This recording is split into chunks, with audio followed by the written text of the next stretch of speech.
Check 1 2, check 1 2. Okay, so I'm seeing also. Ah, oh, Stream Elements works today. Oh, thank goodness. Thank goodness. Stream Element actually wants to work today. Well, there's that too. Hey, Rexverse, welcome. So let me see. I think everything looks good here. I think the Mahjong music is as loud as it needs to be.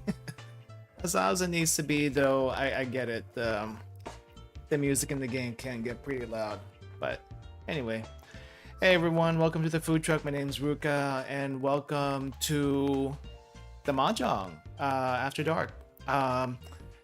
We are doing a little bit different day today than usual. I think we usually do it on Saturdays around 9 p.m. Eastern. Today we are doing it at Friday 9 p.m. Eastern. However, I think this is just going to be for the month, especially with a lot of people doing vacations and such. I think that's what's happening, at least for the past few weeks. A lot of people taking time off to go to different events and, you know, vacation's nice. I wish I could get a vacation right now, but can't. So anyway, as usual, if anyone wants to play while we're doing this, let me know. We do need at least 2 people to start a game though. In the meantime, I will go into podcast mode and I will be doing warm-ups in ranked, because that's what we gotta do. We gotta fill up the time. Also, I need a little bit warm up, especially since I haven't played in about at least 2 weeks. So let's talk. Let's talk while we do this. Let me see. There were some things I had in mind, but honestly, my mind is way too preoccupied with a bunch of stuff right now to honestly think too clearly. I mean, I kind of sort of mentioned it on Twitter, and it's honestly a stupid mistake on my part. So you guys know I've been like trying out different cameras for just myself. Like one of them was like a couple of them was used for stream, and another one was like, you know, just trying out to see if it's worth an upgrade after so many years of not actually doing an upgrade. If anyone's curious, my 2 cameras I do have right now is like a Canon G7X Mark II, which is like a really small handheld camera from like, I think 5+ years ago. And honestly, the pictures it takes isn't really the greatest now that I've actually seen it side by side with some of the other things that have come out. But I mean, it's kind of handy, it's kind of fun to use, so it's there as I guess you know, as a backup B-roll camera, whatever you want to call it. I do need to play around with it more, especially after I've been learning a little bit more about photography for the past few weeks. I mean, I'll be honest with you guys, I was never that good about it. I was never good about learning it, because I mean, I'm just not the very studious type unless there's a reason for me to go into things. But getting my photography knowledge up, I just need some practice. I guess I need to practice with what I have. That's probably the best thing to do.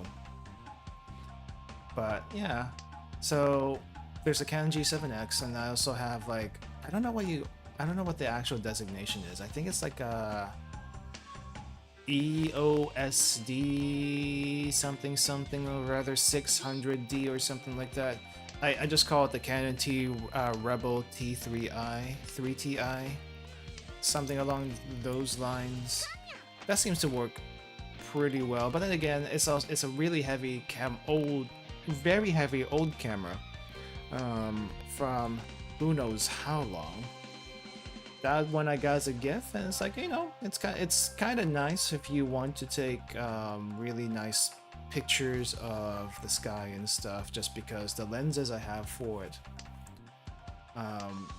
very wide lenses, and I can actually put on a tripod, but it's like not any good for traveling. I did travel in Japan with that gigantic full frame camera for a couple of trips and regretted it both times because it was so heavy and I really couldn't take it out all the time. I think we mentioned this before. Whenever you're going out on a trip, especially, well, I guess in general, whenever you're going out on a trip and you're like, you know, visiting and stuff like that, if you start taking out a big camera that's not a phone or even a small camera, and people notice, you tend to get some weird stares or something like that, and it's kind of awkward. Not gonna lie, it's pretty awkward. And sometimes you get stopped for like actually taking pictures or doing videos and stuff for whatever reason, just because you have this big fancy camera out, or at least just any sizable camera out. So you kind of need, like, I guess a smaller one, but sometimes a smaller one just doesn't quite cut it for what you need. Anyway, that's just me rambling about that little bit. In any case, I have been trying out several cameras for the past few weeks. I think I tried a Fujifilm XS20, which takes pictures really nicely. It's just the thing cannot autofocus for the life of it. It's supposedly the autofocus on that has been improved from previous versions, and I guess kind of sort of, but it definitely does not do too well with objects. Like for faces and stuff, I guess it does okay, but even if I put my hand at varying distances, it doesn't capture it very well. So it's like, it takes good pictures, but at the same time, it's really not that good with all the other stuff I kind of want to do with it. So it's like, okay, off you go. One camera that did kind of sort of work, or not sort of work, actually worked really well, was the Sony ZV-E10. And as much as I liked that one, very light, very portable, very useful for a bunch of different things, photography, webcam, and, well, I say webcam, but streaming, handcam stuff. And I assume it's also really good for travel. There's just one little annoyance with it. You have to go through like so many menus just to... What the heck?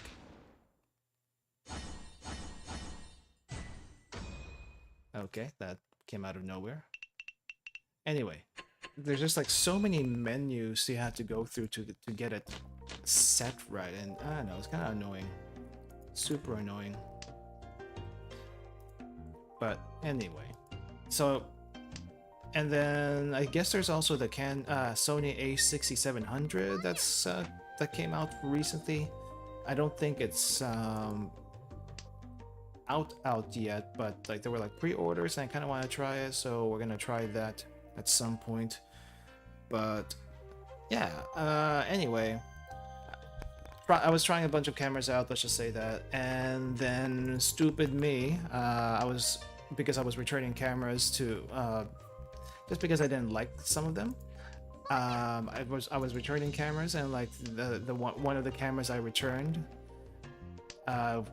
went to the wrong place with the wrong packing slip. So it's like, crap, am I gonna be able to get this thing back? Am I gonna be able to get the refund I need from this? Otherwise, if I can't, oh crap, I'm out a huge chunk of money, and that's not good.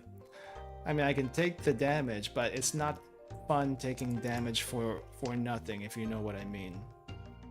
It's not good in general. It's not good in general, and so it's like, I'm so stressed right now just trying to figure out if I'll be able to get the thing back. It's like contacting sellers and all this stuff, and trying to see if I can get the item back that I mistakenly sent to their return center, and I don't think we were communicating very well, so I may not get it back, and I might be out a huge chunk of cash because of it. It's like, oh, well, that's my fault. And I don't know, I should be a little bit I should be a little better about reading things before I send them out, and you know, that's just I'm so stressed because of that. Otherwise, I do kind of want to. I don't know. Messing around with cameras is fun. I don't know what to say about that. Messing with cameras is fun, and it's just kind of neat to see how.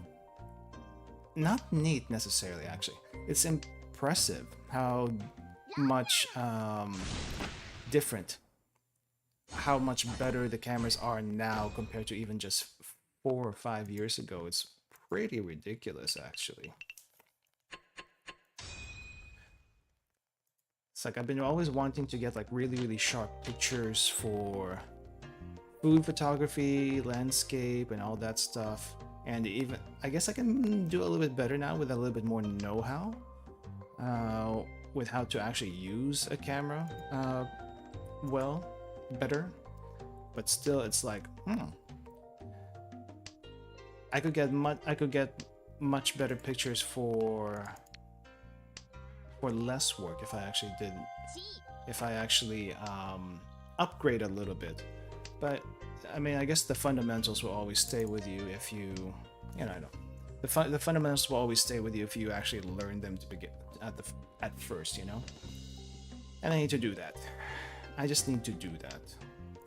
What is going on here? Anyway, so there's that camera stuff, camera issues, camera stupidity on my part. It really is stupidity on my part. I have no one else to blame but myself. Anyway, enough about my troubles. I hope everyone is doing well today. I hope everyone is. If you are in summer vacation, I guess, because if you're in school or taking a break from school, I guess, as the case might be. If you're in summer vacation, I hope you're having a good summer vacation. Or if you haven't had a good summer vacation, I hope it gets better towards the end of this summer vacation. So, yeah. Also, I hope you go somewhere fun, or you know, go somewhere. Well, you don't necessarily have to go somewhere, but it helps to go somewhere where you don't have to think about things where you are at right now, right? So I hope you go somewhere, or at least get to experience something fun during the break. And if you have anywhere you are going or are going to do, I would like to hear about it. Anyway, so speaking of vacation, I think I'm pretty much done with all the preparations I need for my vacation coming up in a couple of months, actually. Everything seems to be set. I don't think I'm missing anything. I'm kind of doubting myself now because of all the camera stuff and all the random issues I seem to be piling on to myself from just simple dumb things that I am doing. Anyway. I hope I checked everything. I've been looking at like the same, maybe not the same. Are you serious?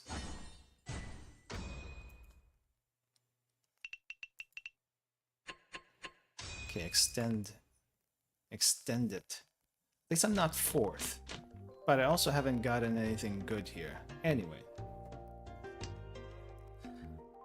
what do we do with this hand? Let's get rid of this. Definitely don't think we want any souths now. Anyway, so for the upcoming trip, I think I got everything sorted out. I am discovering a lot more locations I want to explore and check out as I go, but I'm also looking at the schedule and it's like, okay, so there's just places, namely restaurants, because those are the ones that I'm kind of on the lookout for.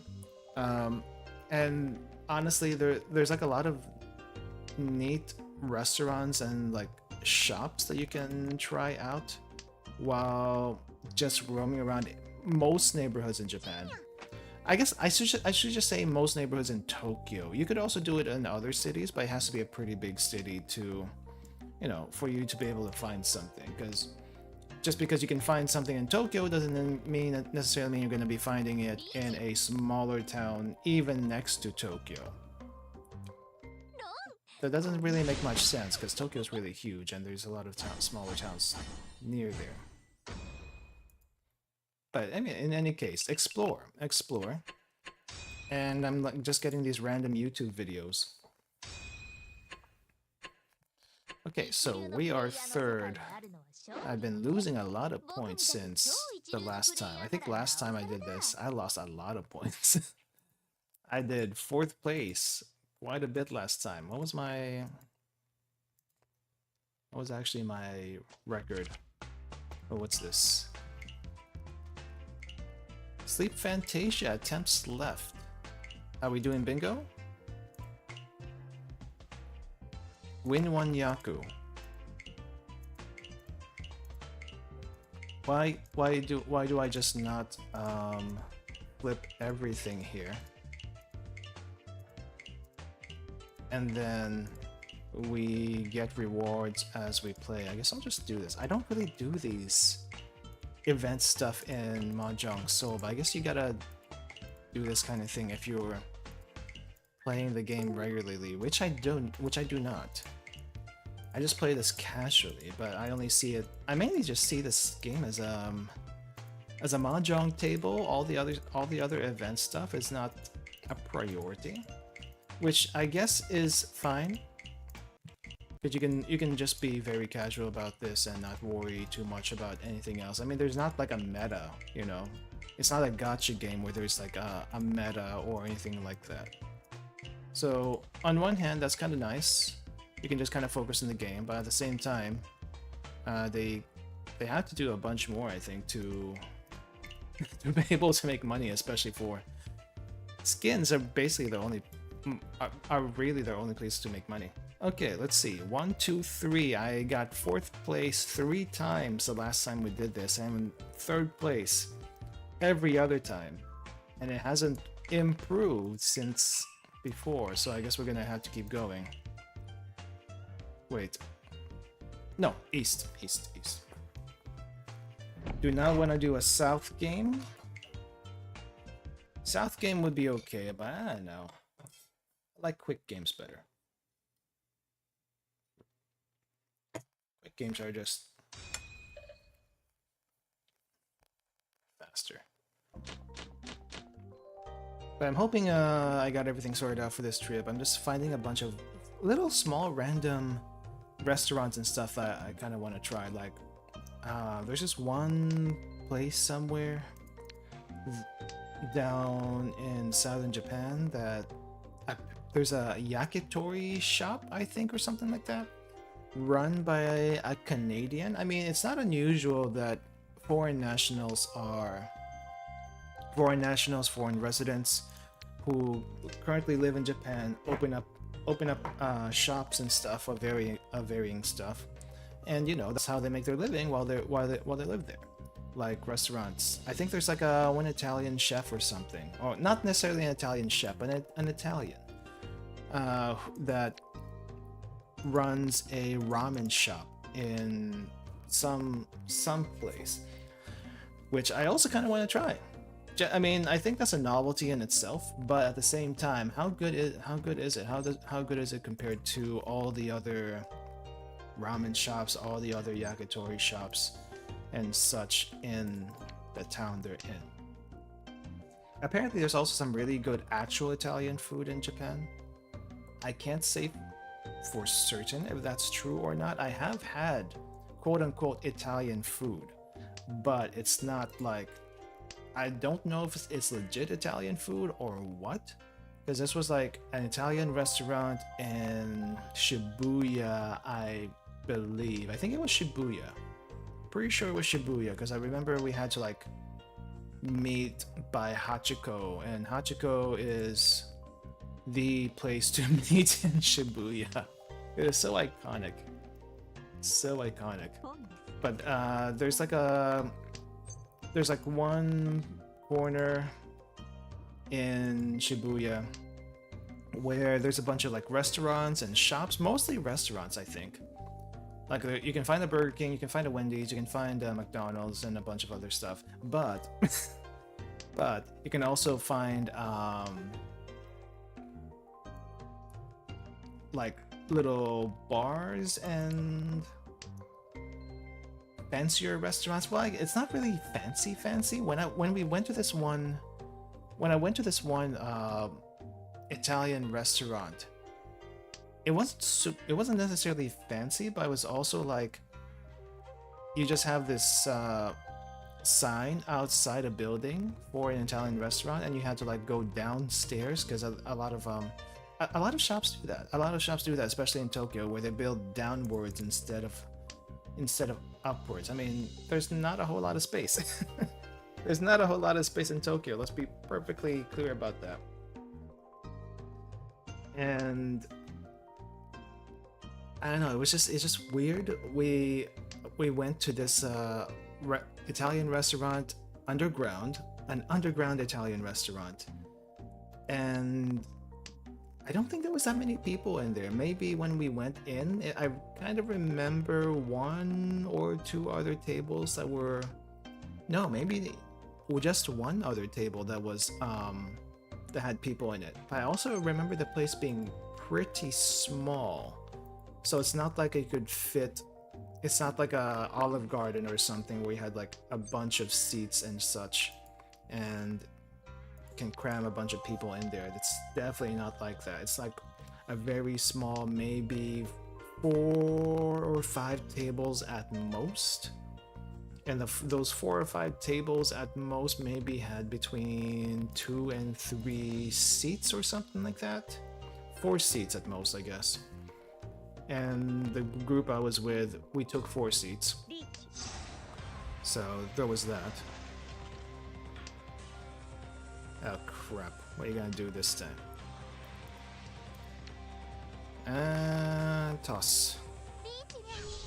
Don't kill me.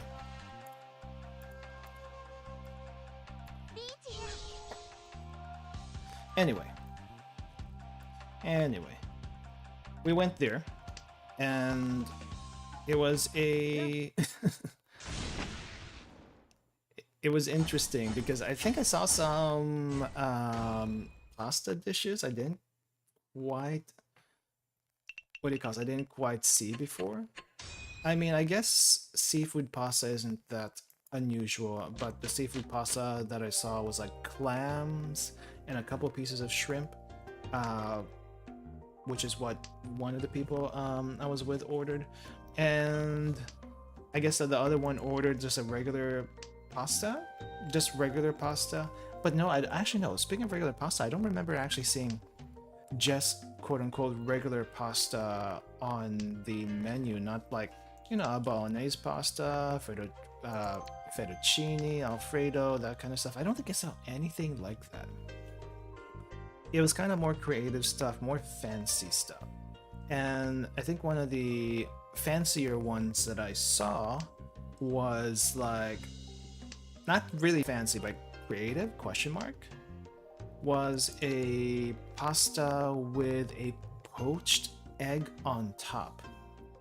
I'm gonna have to double check my pictures when I get the chance. Maybe after this game, but it was like a poached egg on top, and I don't know how you're supposed to eat that. I don't know how you're supposed to eat that. Welcome, Pastry. Welcome. Yeah, I'm just like recounting just random stuff, but I mean, supposedly there's good Italian pizza in Japan, and there's been coverage. I say coverage. There's some videos on YouTube about some interesting Italian places in places that's not even Tokyo. So I don't think I'm going to be able to run into any of those, because those restaurants that were mentioned are like far away from anywhere I'm going. Far away from anywhere I'm going. But I mean, if it works, it works. I don't know how an actual Italian would think about it though. I don't know. I don't know. I mean, it's just a different place with the local ingredients and such, fresh local ingredients. I think Chris Broad went to one place near, was it Niigata or somewhere like that? I don't know. I don't remember anymore. It's been a while since I saw that video. But there is one place I can try to go to this trip. It's not going to be an Italian place. It's more like a yakitori place. And it's like yakitori. It's just, what's so special about yakitori? Nothing really. It's just chicken skewers, and chicken skewers are good. Chicken skewers are good. I mean, the interesting thing is it's run by a Canadian who apparently lives in that area. So I don't know if I'll be able to go there, because there's like a bunch of other things that I want to see and do already, right? But it'll be interesting to go to a place with that's like run by basically a expat and see what the hype is. I mean, I saw the reviews. The reviews were like pretty okay. I say pretty okay because it was like a 4.1, I think, on Google, and I don't know how people feel about Google reviews. I mean, you know, it's kind of like, you take it with a grain of salt kind of thing. I think in Japan though, Google reviews are used quite a bit more than, at least in the US. In the US use Google reviews to, well, I mean, Google reviews in the US is kind of like a mixed bag. Let's be honest, it's kind of a mixed bag. It's not really the best metric for anything, but you take it. There are some good opinions on there, at least some better. You get an idea. You get an idea, right? So it might be interesting. It might be interesting. But yeah, let's see. I don't really want to spoil too much about my trip that's coming up, because I don't even. Well, I could talk about it a little bit, but it's also not always gonna go exactly to plan. It rarely does. It rarely does. Of all the other trips I've done before, I have like a general outline, but I don't really have any places I want, not necessarily want, try to go to or try to eat out at, unless it's like heavily recommended by someone. It's just, you know, go here and see what's around. I think what makes it a little bit difficult in my case though is there's always one person who likes to tag along with me for my Japan trips, or for at least a couple of weeks. So it's not like I have free reign for the most part of just going everywhere, though I do try to challenge. That person. Are you serious?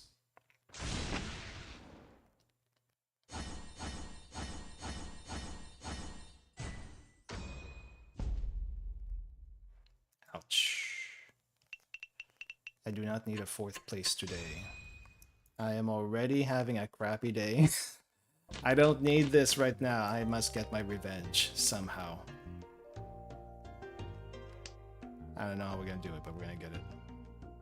But anyway, it's like it's a little difficult sometimes to go to places where I want to, but they're usually pretty open to different things. So it's like, okay, let's see what we can do.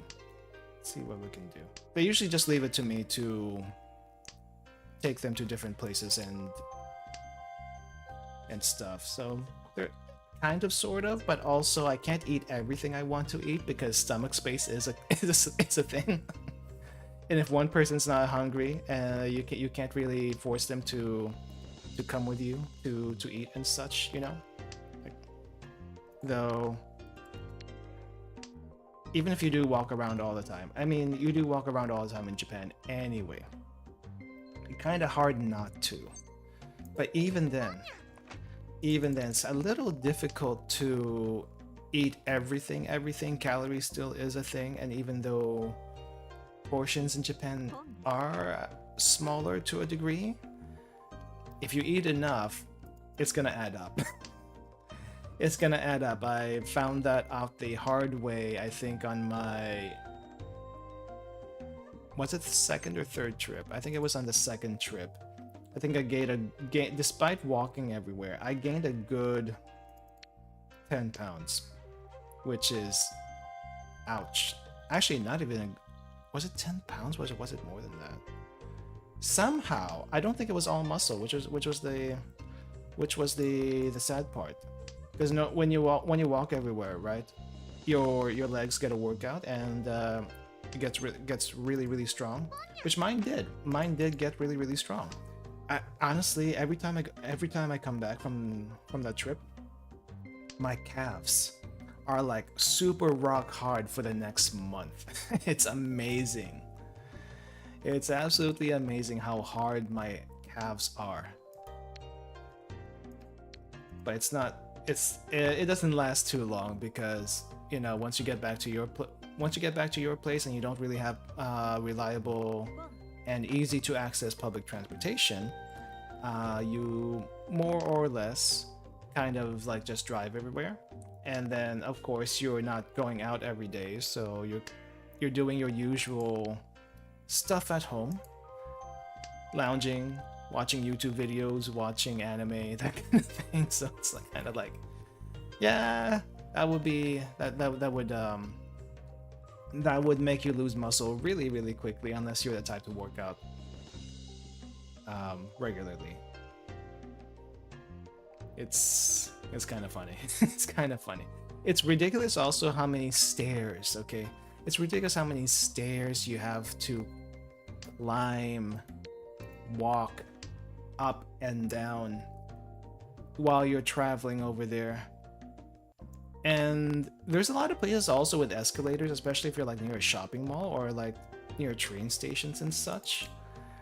But in general, you're going to be walking a lot and you're going to be walking up and down stairs, and it adds up. You eventually, though, you don't feel it eventually, which is kind of funny. You eventually do not feel the what do you call this, the fatigue after doing it so often, if that makes sense. I mean, I guess it does make sense. The more you work out, the less fatigued you are and the more workout that you can handle. Same way with walking, you can go pretty much everywhere, anywhere. Freaking A, I just give it to me. I lost my hand to this. I lost my hand to this paltry sum. Come on.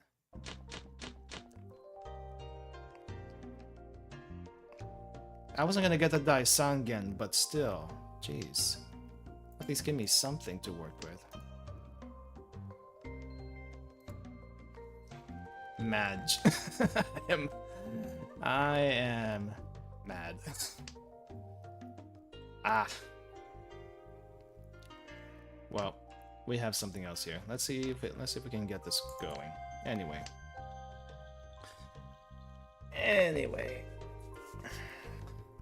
Let's see, what else did I have here? Oh yeah, I don't know if anyone actually, I don't know if anyone listening or watching like checks into HoloLive, but I think HoloLive's new EN generation came out last week. They debuted last week. I shouldn't say came out. They debuted. They showed up. They showed up. They're here now. And holy crap. I didn't really check everyone out. At least my interest in checking out like debuts and such isn't quite as high as it used to be. Especially since I'm busy with my own stuff, right? But I did see a few of them. I saw the twins. I think the twins were the most interesting ones as far as their setup and such. I'm not sure how they're gonna do it long term, but apparently they have been doing that sort of thing for a while before they joined HoloLive, so It'll be interesting to see what they can do now that they're actually at Hololive. A friend of mine is very interested in the... Is she a crow? I think she's a crow. I'm not exactly sure. I also forgot her name. She's gonna kill me for that. She's gonna kill me for that, but Crow, I'll just call her a crow because I think she is a crow. Crow mommy. Whatever her name is, I'm sorry. I'm not, there's no disrespect here, I'm just, I literally cannot remember, because the only name in my mind right now that I do remember, other than Bijou, the rock shorty. She's not really a lolly, but she is kind of short. But she doesn't really have that lolly proportion. You know what I mean? The lolly body type just isn't really there. She's just small, very small. And in any case, the only other name in my mind is Shiori. Shiori, who seems to be actually very interesting, especially with what she's been presenting, I guess, is the best way to describe it, on stream recently. Doing a few slides, like actual microscope slides, which I don't know anyone who actually has access to that on the regular, which is kind of weird now that I think about it. It's like, how the heck do you have... I mean, having a microscope isn't that unusual. I do not have a microscope, but having a microscope is not that unusual. However, having a case full of different specimens is a little bit more unusual. And I'm kind of like, why do you have these? The only reason I can think of why she had them is because she did research at a previous thing before. Because I don't know why you would have them just regularly, but at the same time, I don't think it's just strictly research. You can probably buy random slides from different places and look under the microscope, but practically speaking, I just do not know why you would want to do that. I mean, if you're nerdy enough, I guess it doesn't matter, right? It doesn't really matter. If you're nerdy and you know it, you get everything that interests you, and you just kind of have it around. So that's nice. It's kind of like me. It's kind of like me, except I'm a different kind of nerd. Where the nerdiness is mostly extends to, what do you call this? It mostly extends to Japan brochures and tickets and receipts. Which I wish I can show you half the receipts I have, but half the receipts I have is like personal information, which, you know, that's not good to show to anyone, especially on stream. Because I feel like a lot of the receipts I get in Japan seem to be quite a bit different than what I get at anywhere here in the US. They look very, not ornate. Ornate's the wrong word, but they definitely look a lot different. Like if you get receipts in the US, I mean, grocery receipts are gonna be not too interesting, though some of them are a little bit more organized than others. Gas station receipts are probably the worst things ever, but then again, you really just toss those as soon as you're done with them, so it is what it is. But like if you get a receipt from a hotel and such, I don't remember the last time I got a receipt from a hotel. It's usually just an invoice in the email. And they don't look too fancy even if you do get the receipt. But the receipts in Japan is like very itemized, very orderly. They have like designs on some of the, especially the hotel receipts. And if you get a receipt from like say a ryokan or just any place similar to a ryokan, is very fancy, very fancy. Even the regular receipts from restaurants and grocery stores, and even the konbinis at least look very well organized. Very well organized. Like I could have a bias. I might have a bias. Though the ones from the receipts from the grocery stores, I don't think a lot of people keep them. And after the first couple of receipts from the grocery stores, I didn't keep them either. And a lot of people don't keep them because, you know, who wants to keep a grocery store receipt, or who wants to keep a convenience store receipt? No, not really. Even as a souvenir, one or two is fine. One or two is fine. The thing though is whenever you do go to a convenience store, not necessarily a grocery store. I don't think that they do this in grocery stores, but in convenience stores, there's like this little receptacle, this little bin right next to the cashier that is full of receipts. And for the longest time, I wasn't quite sure what that was until I saw the person in front of me just put the receipt they got into that bin after they got their stuff, which most people seem to do. Most people seem to do, unless, you know, you're doing itemized stuff for a company and such, and you need to turn that receipt in for, you know, to get reimbursed and stuff like that. But yeah, most people just seem to do that, and like deposit there, and I did the same. I did the exact same thing. And I did not want to be carrying too many receipts when I'm traveling around. I mean, most of the time, if I have any documents and stuff, receipts or brochures or whatnot, I have like this folder. I have this like what do you call this? This folder like you would put your homework in for school and stuff. Yeah, I would put it in there. That's where it would be. What's going on here? That's where it would be. And it's usually a good idea to have something like that, especially even if you're traveling. Even if you're traveling, it's a good idea to just have something like that. Just because you don't want your paper to be spread everywhere and crunched and stuff in case you have to like look through them. I don't know if anyone's that organized when they travel, but that's kind of how I did stuff. So take that as you will. It's just a little travel tip.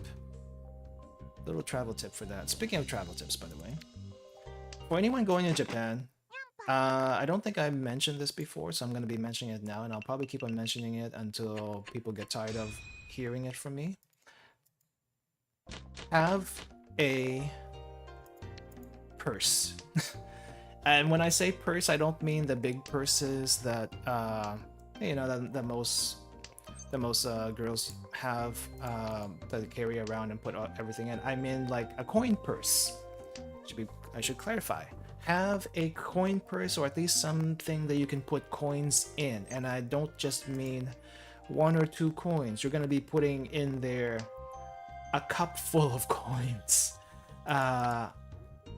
Typically a lot of coins, and honestly, you're probably gonna be using a lot of coins more than you will be using bills when you are going out and about. Use coins for the vending machines. You use coins for the convenience stores. You might even use the coins for actually going to the restaurants, or at least filling parts of your bill, because the coins are actually quite, like, in most places, right? At least in the US, coins are like anything lower than $1, and if you have anything lower than $1, it automatically becomes coins, and you have cents, and cents I don't think most people keep track of, so they tend to get lost if you do still have like physical money. I think most people, at least in the US, use mainly cards, but there are some people that do still use cash and coins also. But in Japan, yes, they are moving to mostly a cashless system, but there's still a whole lot of cash still being handled, especially if you go to like smaller restaurants, or, well, mom and pop restaurants specifically, or if you go outside of big cities, you're definitely gonna have to be using cash. It's not unusual, to be honest, to have like 2,000, not 2,000. Are you serious? Okay, just a little bit. You can have a little bit. It's not unusual to have like 20,000, 50,000 yen on you in money at a one time. It really isn't, to be honest. At least we're not fourth. It's not unusual, and it sounds weird for most people coming from different countries, especially if if you have if you're from a place where pickpocketing is a huge issue, and most places will probably do do have that kind of problem. I won't say it doesn't happen in Japan. It probably does happen, just not that often. And even if you lose your wallet full of money, most of the time, I want to say 95% of the time or more, people over there are very honest and responsible and will take the missing wallet to the nearest police box. So the police box typically handles all the lost and found and stuff. So if you notice that your wallet's missing and all your stuff in there, you can usually go to the police box nearby and find it. Though I say nearby if you remember which area you lost your wallet in. So I don't think I've seen that many police boxes actually in Japan, but there's like, in bigger areas, there's definitely going to be some. At least around train stations, you're going to find at least one. I know there's one right outside Asakusa. That's the only one I remember. The one outside Asakusa is the only police box I remember because it's so prominent. But everything, all the other police boxes are kind of like hidden in the background. And I say hidden in the background, not like they're hiding, but they're kind of like inconspicuous. I don't know if that makes any sense, but they're kind of inconspicuous for the most part. So I don't know if you go to the wrong police box, you might not be able to find it there, but they tend to keep lost and found stuff in that place until, it's claimed. And if something's not claimed after, let's say, I think it's like 30 days or something, then whoever found it gets to keep it. So there is a system like that. I know in most other places, countries, outside Japan, it's usually a finders keepers kind of thing. And if you think about it, finders keepers is kind of a sucky system. Like, it's great for the person finding it, but at the same time, it sucks for the person who lost something. Like, imagine losing $100 and you don't know where you lost it. You don't know if you'll ever get it. Just assume you'll never get it, and it sucks. It's a really bad feeling.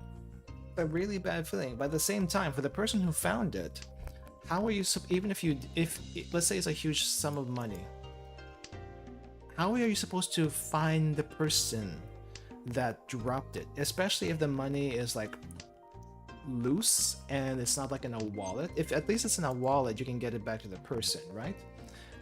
You can get it back to the person. You can find their address. You can find their information. So that's not too bad. But if it's just like out on the street and like it's like a rainy day and like people are just walking around everywhere and you just somehow look down and there's a soggy piece of bill on the ground and you just pick it up and it's like, oh wow, it's $100. Who could this possibly belong to? It's loose money. On one hand, like I said, on one hand you kind of feel guilty for taking it because the person who lost it is missing it, but at the same time you don't know how long that they have lost it, and you wouldn't even have any idea who to give it to. And let's say there's even a lost and found system. How do you ensure that it actually gets to that person? I don't know. it's a dilemma. It's a dilemma. But if you miss it, if you lose anything in Japan, you at least have a chance to get it back, which is nice, which is very nice. But in any case, yeah, it's not unusual to have like huge amounts of money on you at one time, and I think I regularly have at least 20,000 yen on me, which is almost 200 bucks. Most given times. And the only reason why I have that much money on me at one time is because there's, like I said, there's a lot of there's still quite a few smaller restaurants, mom and pop restaurants that don't take credit cards and such, so it's handy to have cash. And if the bill gets too big, you know, you kind of have to pay it in cash. I don't know if there's like a system to where you like leave some collateral with them, go out to the ATM, withdraw some cash, and then give it to them. You could do that probably, but I don't know how they would feel about it, so it's better just to, you know, have cash on you. And oddly enough, I don't know, actually no, is this a thing? No, I think this one's not a thing. I was about to say that some older ryokans do not take credit cards, but I think all the ryokans I've been to have taken credit cards. They have taken credit cards, so it's not like you're in trouble if you don't have the money to pay for your ryokan stay. And we've talked about ryokans a little bit on this channel before, and ryokans are not cheap. They are definitely not cheap, but they are worth it if you get to try them. But they're not cheap. So imagine getting a bill, let's say for one person, though typically for two people. Typically for two people, you're probably going to be paying close to 50,000 yen for two people. And imagine not having that cash on you to pay the ryokan for your stay. And it's like, that would be awkward. That would be very awkward. And you have to use cash. Let's say you have to use cash. You don't have to in some places, but imagine you did. And there's no ATM nearby. What do? What do?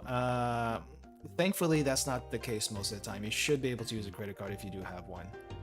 So there is that. But yeah, it's not unusual. But because of that huge amount of money that you're going to be handling, that you're going to be carrying around with you, it's not unusual to get some change with it.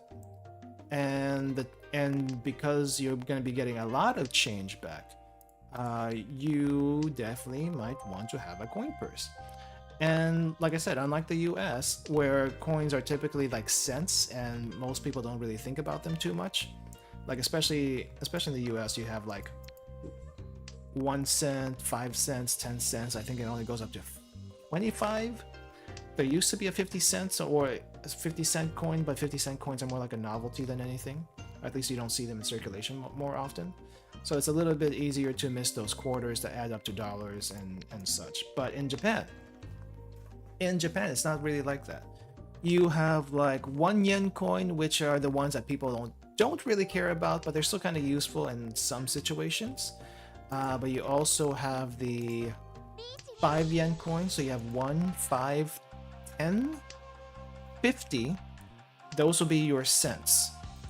But you also have whole yens also as coins. You have 100 yen, you have 500 yen, I think are the two other coinage. And because you get so much 100 and 500 yen coins, they're like, it's not quite worth $1 anymore, but 100 yen is basically $1 in coin form. So you get a bunch of those. You also use those a lot for vending machines. 500 yen coins, not as I mean, you probably won't get them as often, but you probably will still get them, especially if you, let's say, pay for something that costs like 300 yen or something at a store, and you have like a 1,000 yen bill. You're most likely going to get a 500 yen out of that, or several 100 yen coins. So it's not unusual to have those, and 100 and 500 yen coins are nothing to sneeze at, especially when you have a lot of them. You definitely want to keep a coin purse. And pro tip, as also with the coin purse thing, you definitely want to use your coins. Use your coins as quickly as possible, especially if you don't want to hold on to them for too long. I remember this one time I went to, where was it? It was another restaurant. It's always going to be a restaurant story. It's going to be another restaurant story.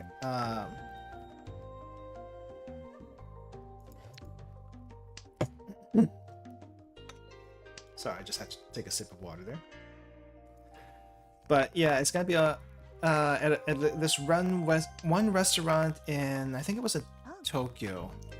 I was meeting with 2 other people that were visiting Japan. No, one person was visiting Japan, and one was a friend that I was visiting, and it was his last day, not last day, last month in Japan.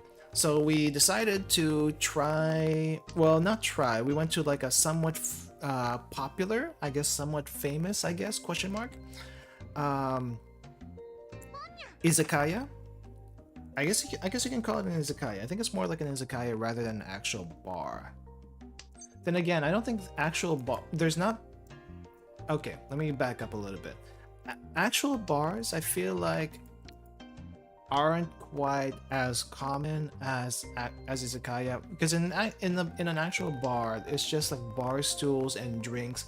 Maybe you'll get a few snacks here and there, like a small little appetizer things, but it's mostly just drinks from what I've seen for bars as far as Japan is concerned.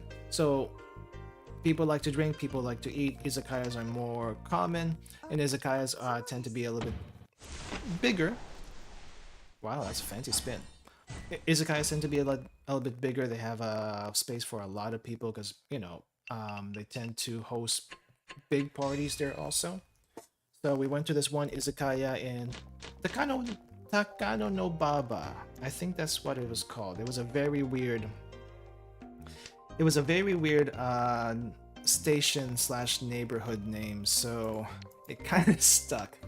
Takano no Baba, which I have no idea what that means. I just recognize the Baba portion, and Baba, I think it's like old lady or something like that, or old hag, something to that effect, and that's the only reason why it stuck to me. But anyway, there's this place near the train station where I guess there's a restaurant that serves like just regular food.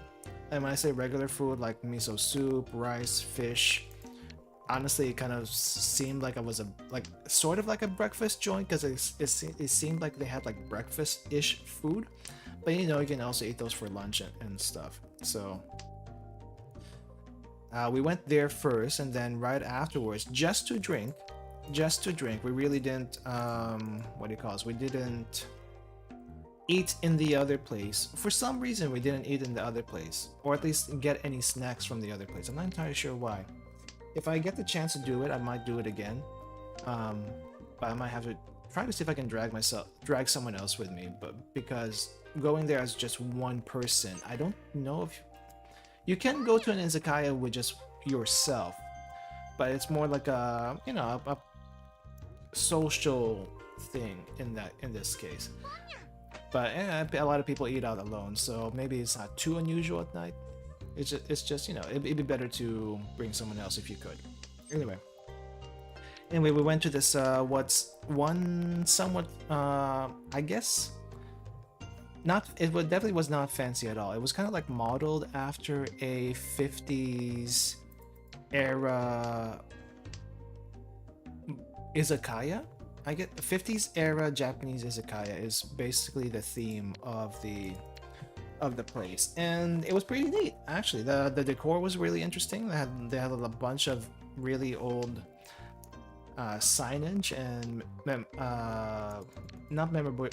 I guess it is memorabilia, but it's like a really old decorations from that era. And if you've been to some restaurants in the US where they have that kind of vibe going on, They have it all over there also. It's not just it's not unique just to Japan, but there's definitely some places that like to decorate their walls with different, I want to say, like license plates, plaques, old advertisements, other metal plates, stop signs, whatever, whatever you can find and dig up. It's actually pretty interesting. It's actually pretty interesting, but it's that's where we went, and I think all we did was like grab some drinks and pretty much just talk. Grab drinks and talk. That's what we did. It was basically our last night together, and it was pretty fun. It was pretty fun. But after the end of all that, I feel like I had so many coins on me. I had so many. Crap. Are you serious?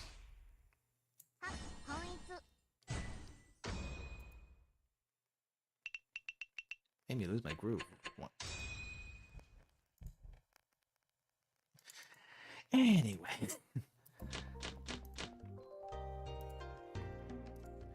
Anyway, after the night was over, it came time to pay the bill, right? And whenever you go to an izakaya, especially an izakaya for some reason, I'm not exactly sure why this is, and I didn't really think about it until, well, I didn't know about it until we did that. Because was it the first time? I don't think it was the first time, but maybe the other izakaya that we went to before that, someone else covered for it. I didn't really think about it. But anyway, this izakaya apparently had a table charge, and that's not uncommon apparently. Like, I don't exactly know what a table charge is, to be honest. I don't know why it's a thing, but it's a thing. And the table charge is pretty small usually. I think it's like somewhere on the order of 500 yen for the table itself. It's not like 500 yen per person. It's like 500 yen for the table. And I don't know what that practice is, but I think I'd rather have that than whatever tipping system we have in the US. But maybe not 500 yen worth, especially if you're ordering only like $2 or $5 worth of stuff. You basically just doubled your bill. And I don't quite remember what we all got. I know I got a wine. I kept on ordering wine for alcohol whenever we went drinking at that. Wow, that was fast.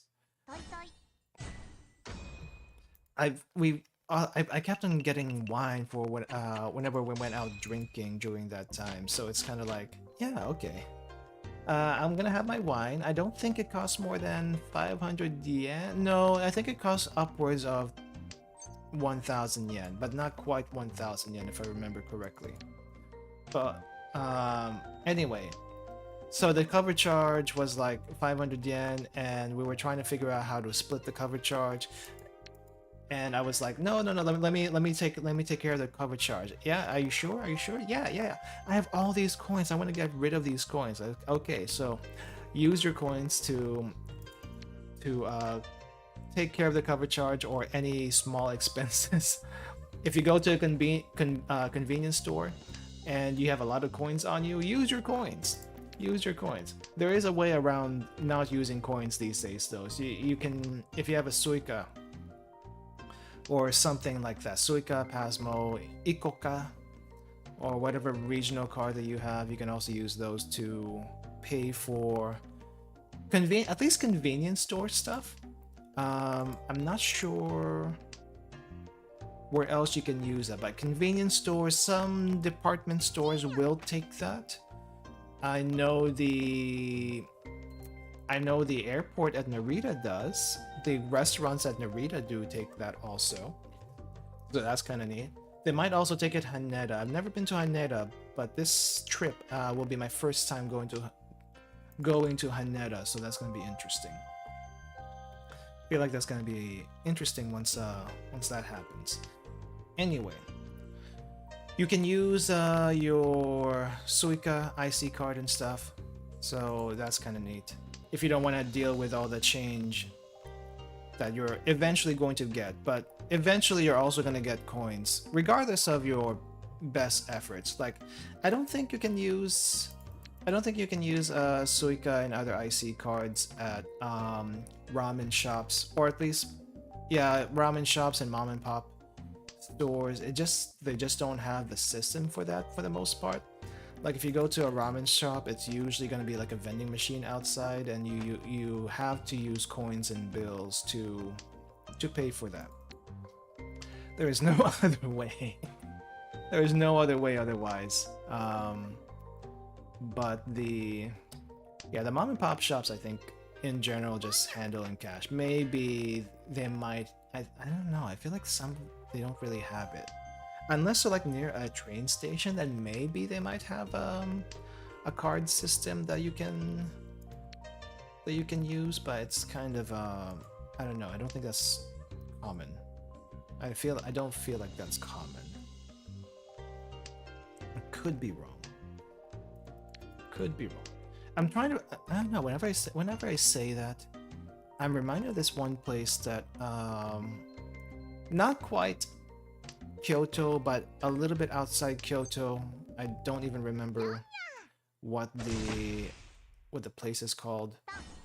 All I remember that one day is there was like some sort of, it wasn't really a concert, but it was kind of some sort of city stamp rally. Was it a stamp rally, or was it, I think it was a stamp rally. There was a stamp rally going on in that city on that particular day, and we didn't participate in the stamp rally, but I did go to one of the restaurants nearby, because I think it was lunch time, and you know, lunchtime, getting kind of hungry, so went to a restaurant that seemed kind of good, or at least, you know, just that had something light.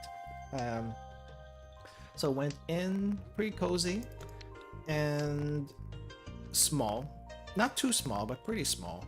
Got myself a oyakodon at the time. I think it was an oyakodon. I remember it being an oyakodon. And it was pretty good. It was pretty good. Maybe not the best oyakodon I've ever had, but it's pretty decent. And I remember paying in cash for that one, but at the back of my mind, I feel like I also may have seen like card machine or something, or at least an IC card thing. If I noticed that sooner, I may have gone with that option. But I think that was also my second trip to Japan, though, and was it a second trip? I feel like it was a third trip. I feel like it was a third trip. No, fourth trip. Yeah, I think by the third and fourth trip, I already knew to use IC cards to reduce the amount of coins and cash I had to deal with. But the first couple of trips, I really didn't know about that. The only time I realized I could use my IC card to pay for my meal was when I was leaving Narita the first time, and ate holy crap, how many times have you been winning?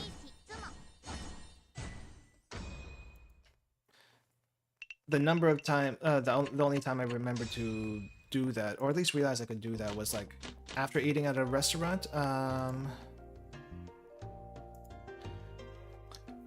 like right outside security, and there's a food court in the Narita airport, and I realized that they had like a thing where you can use your IC card, and they offered to zero out my card and I can pay the rest in cash, which was really nice.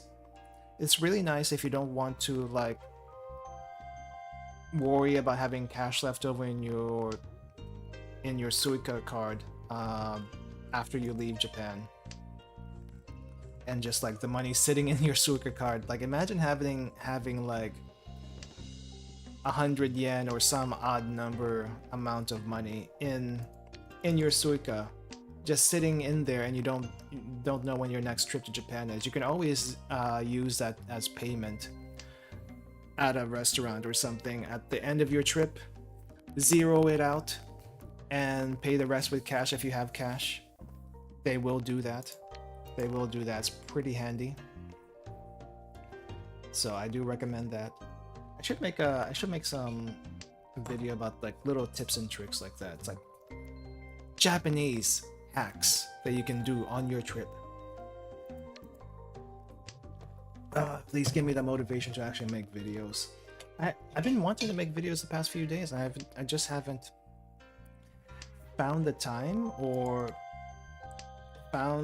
it's mainly time right now. Found the time, found the motivation.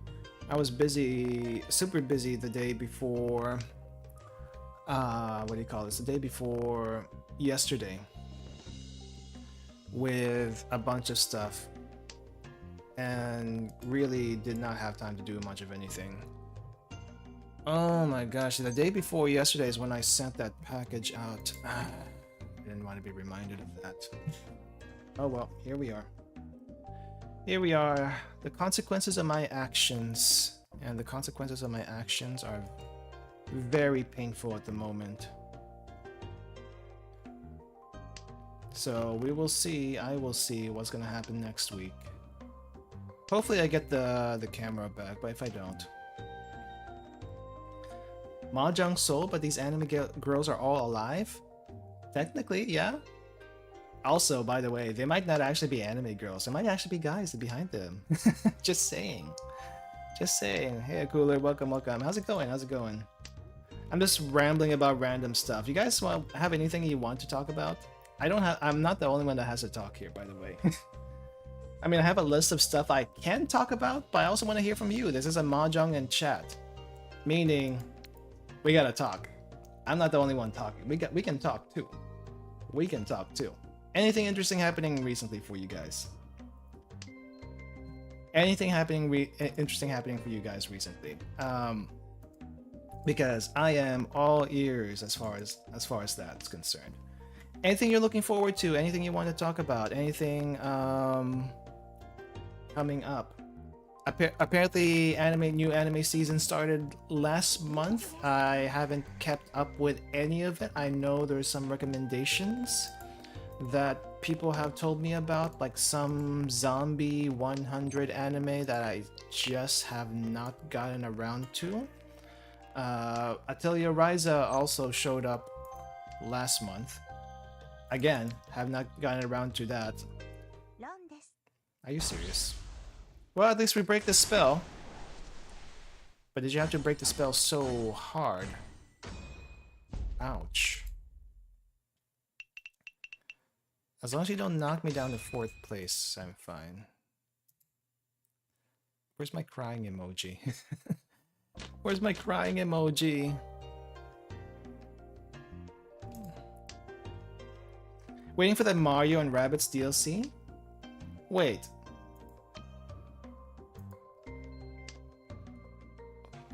Mario and Rabbids DLC? I know there was a Mario and Rabbids strategy RPG game a while back. Like, that was a long time ago. That was a very long time ago. I didn't think anyone would be talking about that at this time. Also, Rayman. Is Rayman having a new game for himself? I know there's a couple of weeks back or something like that. There were some announcements for some really old game titles coming back, like Gex or something. I don't know. They had a sequel, DLC bringing back Rayman. Interesting. Interesting. I don't think there's been anything anything that came out recently that caught my eye. I do know there's quite a few people these days, especially on YouTube anyway, playing Pizza Tower. I know there's been some people that wanting me to play Pizza Tower, and I am thinking about it, but I also have like this gigantic list of games I still have to go through. Like, yeah, I would like to try Pizza Tower at some point, but I don't know when I'll be able to do it. I'm kind of more interested on other things coming up, as well as, you know, my own personal backlog to get through that. I mean, like, Dave the Diver is another game that friends have been wanting me to try, and I'm like, yeah, I would like to try it, but have you seen my backlog? Have you seen my backlog? I at least need to get this down a little bit more before I do that. I don't think Rayman's gonna get his own gimmick anytime soon. Who actually owns Rayman? I know Rayman had like a couple of games before, but who owns Rayman? Is that Activision or something like that? Honestly, I'll be honest, I've never played a Rayman game. It just seemed like a regular platformer to me from back in the day, but I don't also really know what the gameplay is. Ubisoft. Yeah, if we're talking Ubisoft, I don't think he's gonna get a game anytime soon for certain reasons.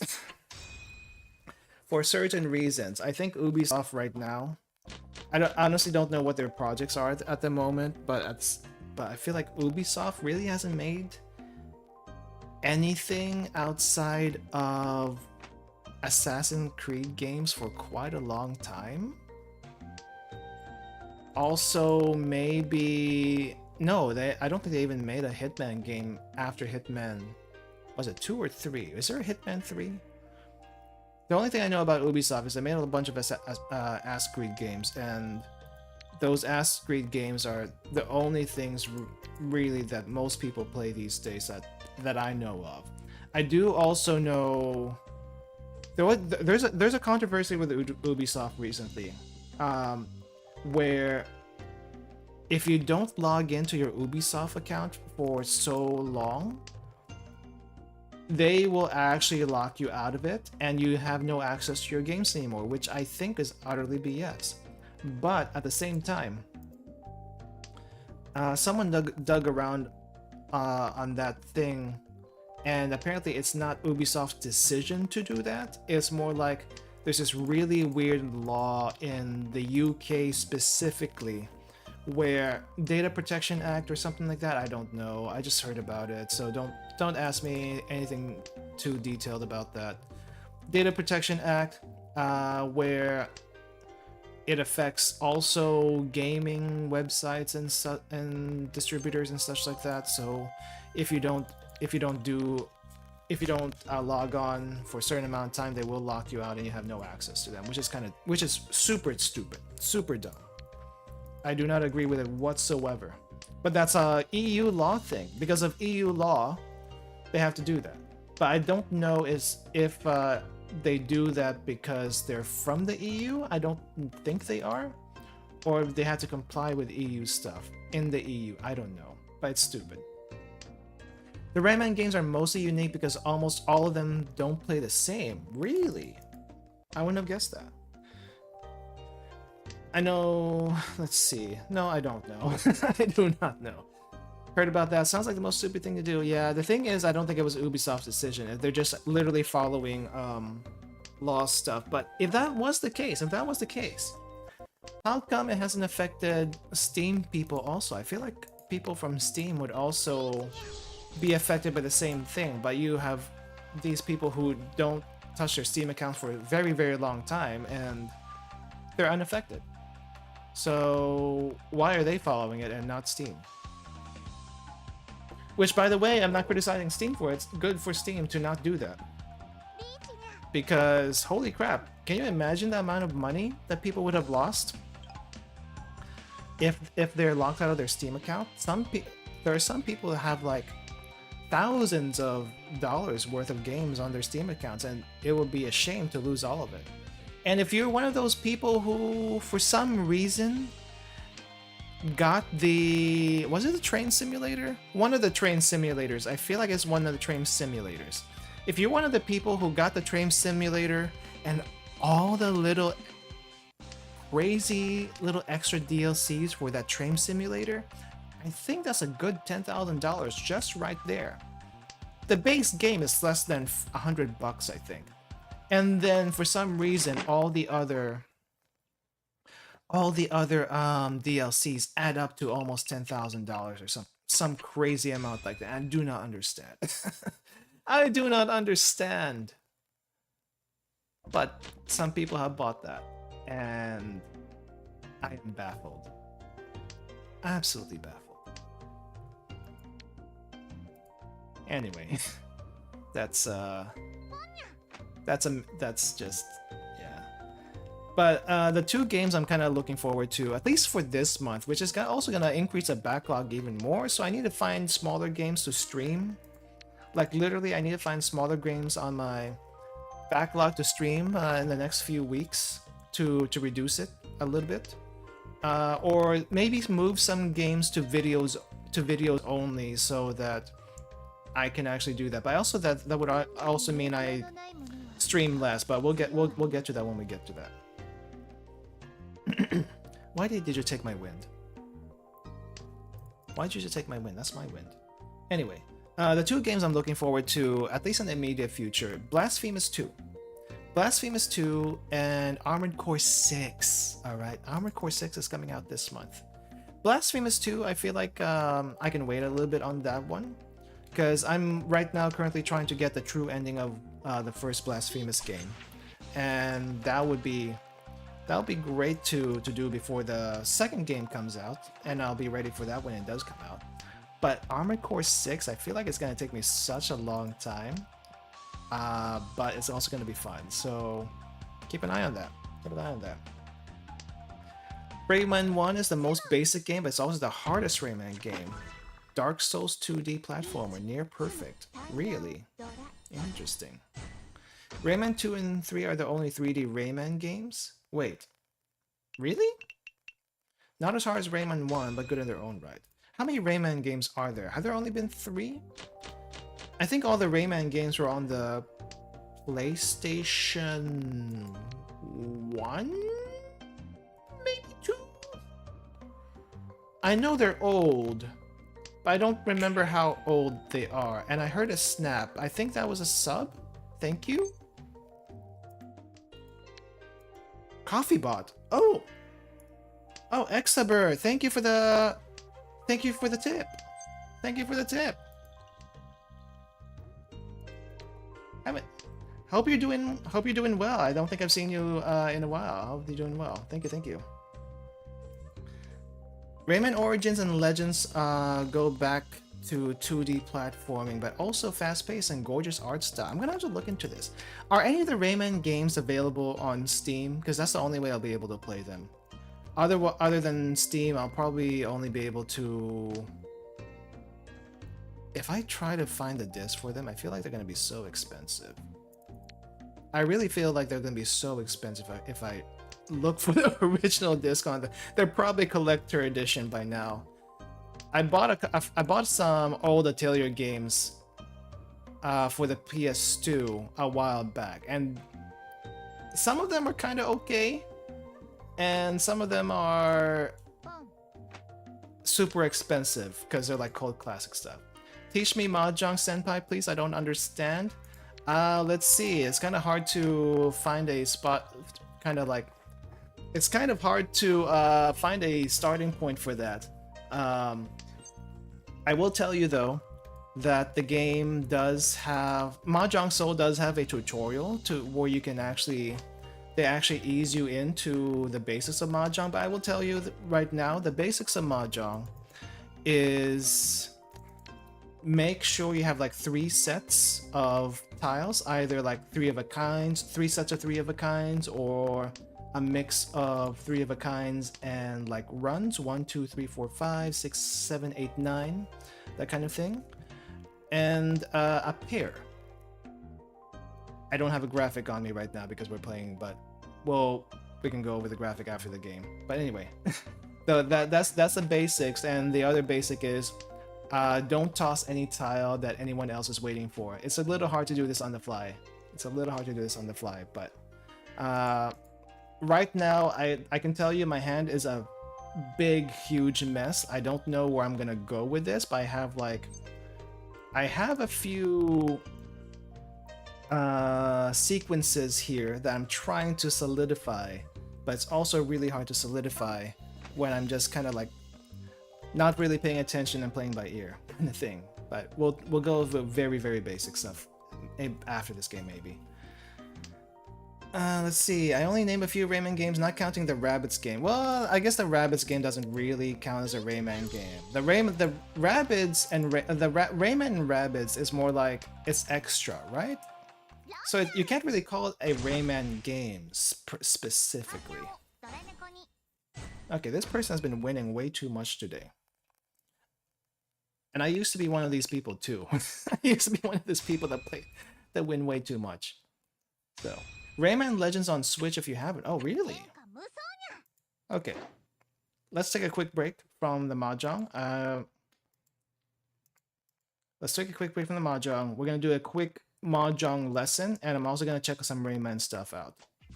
And if we have time, I'll do one more game of Mahjong. So, let's see. Okay. No. So don't worry too much about this. These are all the hands that you can do, but the thing is, they're all actually pretty formulaic, so don't worry too much about that. But yeah, so as far as Mahjong souls go, everything is like, you have like 3 sets of suits. Everything goes from 1 to 9. The Chinese characters up here, if you know your kanji, you can learn this pretty quickly. If you don't know your kanji, there's a good time to learn how to count from 1 to 9 in Chinese and Japanese, because these are Chinese characters. But everything else seems to be fairly straightforward. 1 through 9 in pins. There's your circle tiles. 1 to 9 in so, which is otherwise known as bamboos.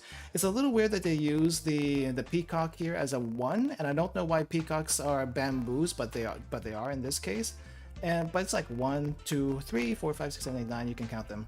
But I think the only one you really have to read is the Chinese characters here. But you can turn on. There's an option for Mahjong Soul anyway. Mahjong Soul, by the way, it's on browser, it's also on your phone. You can pick which one, they're both the same accounts. Winds, so these are seat winds. So depending on where you're seated on the table, you will have a specific wind associated to you. East, south, west, and north. You can also memorize these. They're not too difficult to memorize after a while. Typically, you want to get 3 of these in your hand for it to count for anything. If you can only get 2 and 2 already discarded, just get rid of all of them because you can't really use them for anything.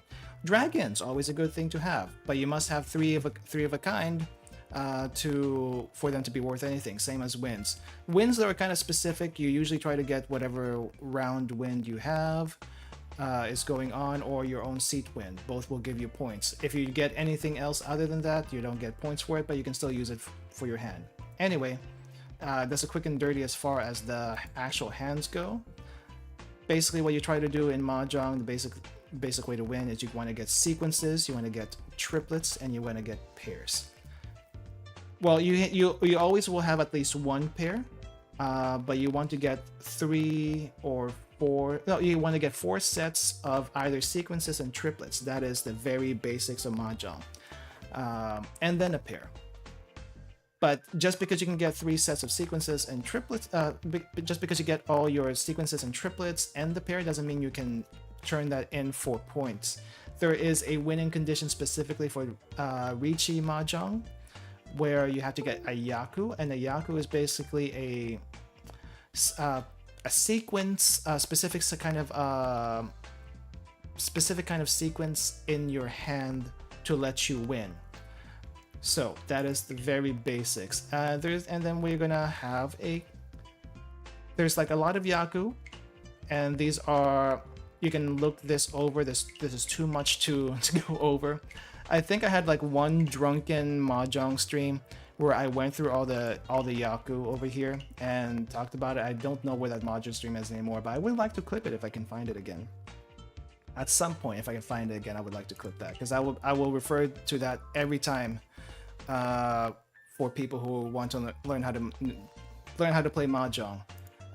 But yeah, let's talk about all simples. Tanyao, that is the very basic Mahjong hand. So here is your all simples. So all simples, what that just means is your hand does not have any win tiles, it does not have any honor tiles, it also does not have 1s or 9s from any suits. It's only 2 through 8 of any combination from any suit, but it has to be sequences or triplets. This is the very basic, very easiest way to win for anyone, and this is probably gonna be what beginners will go to the most because that's the easiest to do. Tenpai. Tenpai is when you are 1 away from winning. So your hand consists of 13 tiles at any given point, and whenever you draw, that's a 14th tile. And to get the 14th tile, to win with a 14th tile, you either draw it or someone discards it, and then you complete your hand that way. Just keep that in mind. I know it's a lot of information right now, and you can always go through the tutorial here, but we're just kind of doing a quick and dirty at the moment. So let's see. Richi. So Richi is if you haven't opened up your hand. So there's 2 states for your hand: open or close. If you open up your hand by either calling chi, pon, or kan, typically that will open up your hand and you can't do a Richi. But if your hand is closed and you're 1 away from winning, the game will actually let you know when you can do that. So if you decide to do a Richi, by itself is 1 point. It doesn't matter what combination of tiles you have in your hand, the Richi is a point by itself. So you can do that. If you have nothing in particular, if you don't have any particular, what do you call this? Sequence or combination in your hand that falls into any other rule, you can do that to get your point if you don't have a Yaku already. So you can call Richi, that's a point. Tenpai is just a state of you're 1 away from winning. And Furi 10, this is a little difficult to explain, but basically the way you get into Furi 10 is if you try to win on a tile that you have already discarded, you cannot do that. Technically you can still win it. Still win on a tile you discarded. However, you cannot claim it from anyone else. You have to draw that yourself. And with so many tiles in the game, that's kind of difficult, but it does happen. More often than not, it does happen. But avoid Furi 10s at all costs. But it doesn't mean it's impossible for you to win if you're in Furi 10. It's just a very difficult thing to explain. Honestly, the best way to learn Mahjong is just play the game and get beat up a lot in rank. Honestly, get beat up a lot in rank. Do not play the AI. AI cannot teach you anything. Playing with other people will teach you things. Temporary Furi 10. I've never actually I never understood temporary Furi 10. So I can't explain this too well, but let's see. Temporary Furi 10 is for a turn for a potential winning tile that was discarded and the player did not call on it. Okay, so if someone discards a tile that you can win, but you don't call on it, that's a temporary Furi 10. But I think it only lasts for 1 turn, so that's not too bad. But if the only reason why you would want to do that is if you're waiting for a higher value tile, or at least a tile that'll give your hand a higher value. That's probably why you would want to do that. So yeah, I think that's the only reason why you would do that. Because I've done it a few times, but I could never win. I could never win those hands. So probably your best judgment, or just win because you can. Player in Richi Furi 10 is a potential winning tile that was discarded and did not call. Richi Furi 10 cannot be removed. Huh. I don't think I run into this one too often, but... Yakuhai. 3 kinds of triplets. Oh, I don't think I really pay attention to this, but yeah. Yakuhai, 3 kinds of triplets, so if your hand is all triplets of some sort, then that's a Yakuhai, but I don't think that's really anything but like extra Yaku in your hand, well, with winning condition. I'm explaining really badly right now. I'm explaining really badly. It's really difficult to explain this without actually, doing a full 30-minute tutorial. But very basics, Mahjong Soul will teach you that if that's not enough, you can also go to the Mahjong Academy over here, and she will go through this step by step with you. So that's kind of nice. And she will also quiz you just to make sure that you actually understand. Yeah. Okay, so that's all I can explain about Mahjong right now.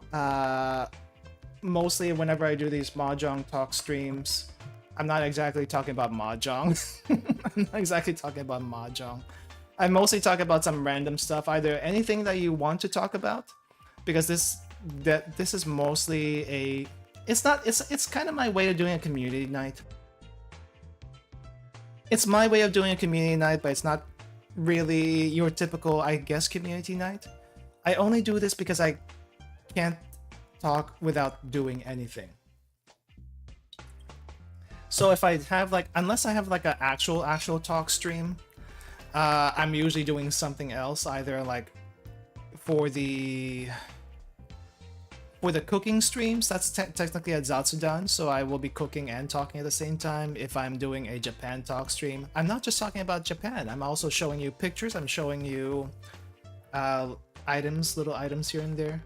But this is like, for me, if you guys want to play, we can play together.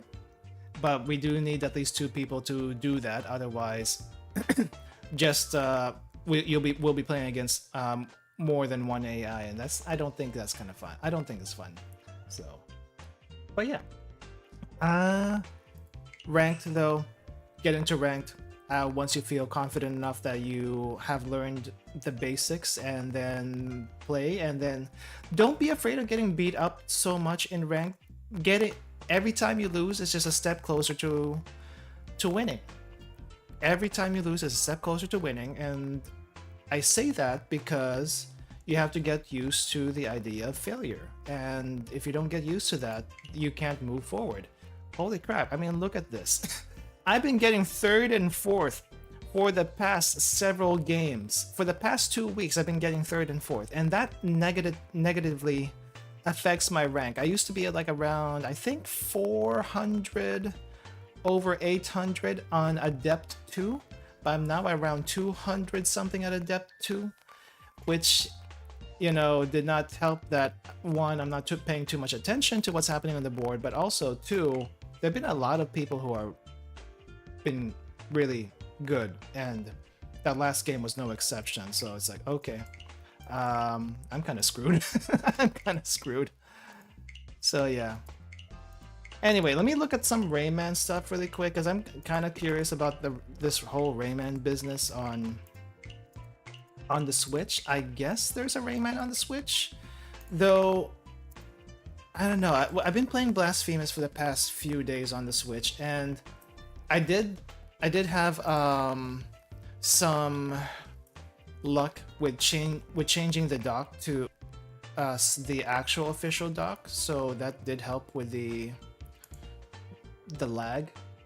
When I was using my other dock, the portable dock that you would use for travel, the lag was ridiculous. I lost to a boss that would otherwise have been really easy otherwise, multiple times for 2 hours straight. I don't know if anyone saw that. I don't know if anyone saw that that VOD, the 5-hour VOD for Blasphemous.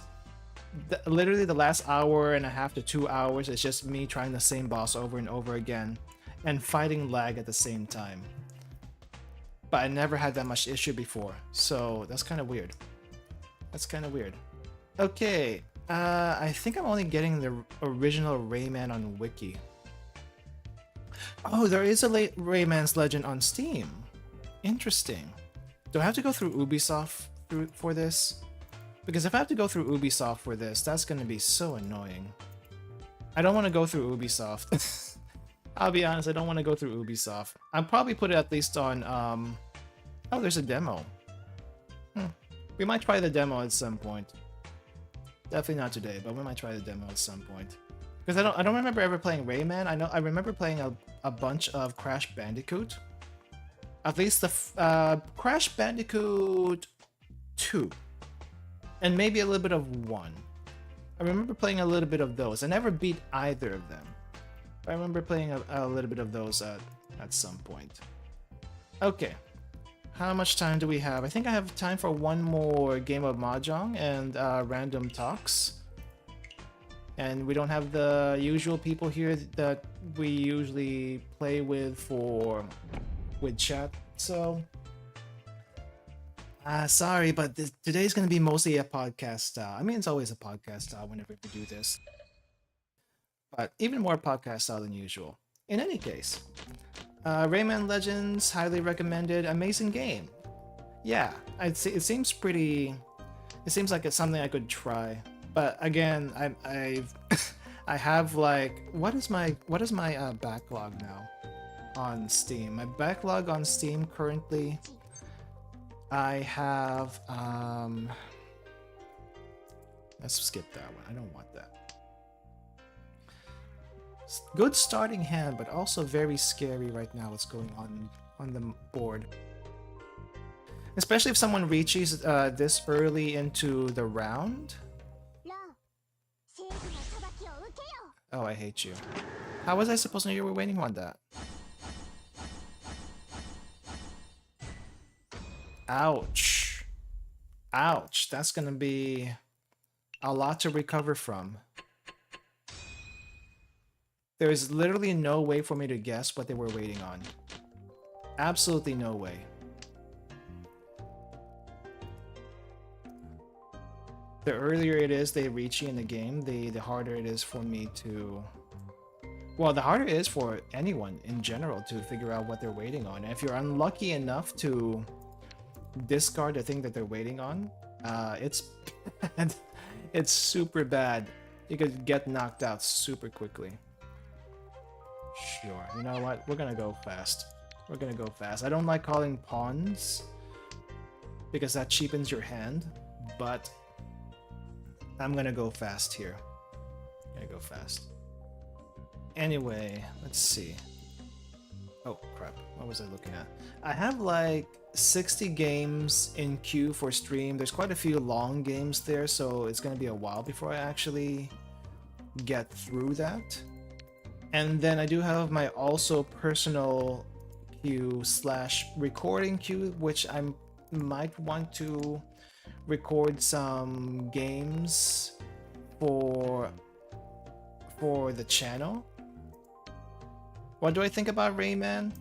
I thought all Raymans were 3D, but when I looked at Rayman Legends, it was 2D, so that was unexpected. But I think it might be interesting to try at some point. Like again, like I said, I'm mostly fighting my stream queue right now. And I'm speaking of the stream queue is gonna increase again later this month, especially when Armored Core 6 comes out, as well as Blasphemous 2. Like as soon as we finish Blasphemous for the true ending this couple of weeks, I'm not gonna go into Blasphemous 2 right away, but what's probably gonna happen is I'm going to be going into I'm gonna be going into Armored Core 6. I like big bots and I cannot lie. What can I say? I mean, big bots are nice. I don't know how you feel about that. I've also never played an Armored Core game before, and I really want Armored Core 6 to be my first. So I'm actually pretty excited about that one. I'm pretty excited about Armored Core. And I feel like it's gonna be kind of like I feel like it's going to be kind of like Elden Ring as far as the length of the game. So we might be on Armored Core for a while, and we might not finish Armored Core 6 before I leave for my trip, which is fine. I would like to finish it before my trip. I don't think it's gonna happen. I feel like that's gonna take me until the end of the year. So whether or not you like Armored Core, we're gonna have quite a bit of Armored Core streams for a while. So sorry, but that's just kind of what the deal is going to be. I'm also trying my best to reduce my Atelier backlog. I know how much you guys love Atelier games on this channel. I'm sorry, but you somehow subscribed to you just subscribed to the one guy who streams some very niche and not so popular games on their channel, but I like Atelier games. It's not exactly too unknown, but I do want to get through my Atelier backlog, and I do have 5 games on that backlog right now. 4 old games and 1 remake. The remake will be starting next week, by the way. But the remake will also be pretty short, I feel like, because it's back to the old school style of Atelier games. Ryza was extremely long. Not extremely long, but it felt pretty darn long. Ryza felt pretty long for an Atelier game, but then again, so we did Sophie and all the other Ryza games, and I feel like Sophie was a lot longer. I looked at my playtime, and apparently we did Sophie for like 60-70 hours or something on stream, which is not what I expected, but that's what happened. And I enjoyed that one quite a bit more than I enjoyed Ryza 3, I'll be perfectly honest. Ryza 3 kind of dragged around its feet for a while, and I wasn't sure why they did that. I still like the game regardless, but I like Sophie 3 more. Sophie 2. There's no Sophie 3. There's Sophie 2 more. But we will be starting a new Atelier game next week. Atelier Mari remake, which is most likely going to be a shorter game because that's basically how it was. It's probably going to be like a 20-hour game rather than a 40-hour game. Like the other ones, because they do have like a time limit, though you can turn off the time limit from what I understand. But we're going to be playing old school. We're going to be playing the old school mode with the time limit, and it's going to be a lot more chill. It's going to definitely be a lot more chill. Spoilers, not really spoilers, because this is the basis of the game. But Marie is just trying to graduate from school, so we're gonna help her graduate from school while doing alchemy. That's what it is. I need to get out of 4th place. How am I gonna get out of 4th place? Holy crap, I just realized the amount of booba on this outfit. That's a nice dress. That's also a lot of booba. Maybe not the best character as far as skins go, but there are quite a few girls here too. So Armored Core is gonna take a while. How I don't know. How long were the other Armored Core games? I know there was like a PvP Armored Core game, and there's like Armored Core 1, Armored Core 2, but I don't know if they were particularly long. Holy crap, what? Ricci already? I fear. I have much fear. So if you, one thing I can teach you about Mahjong right now, do not play to win. Do not play to win. Play to not lose. And I haven't been very good about that rule myself recently, but then again, there's also a lot of times where it's kind of hard to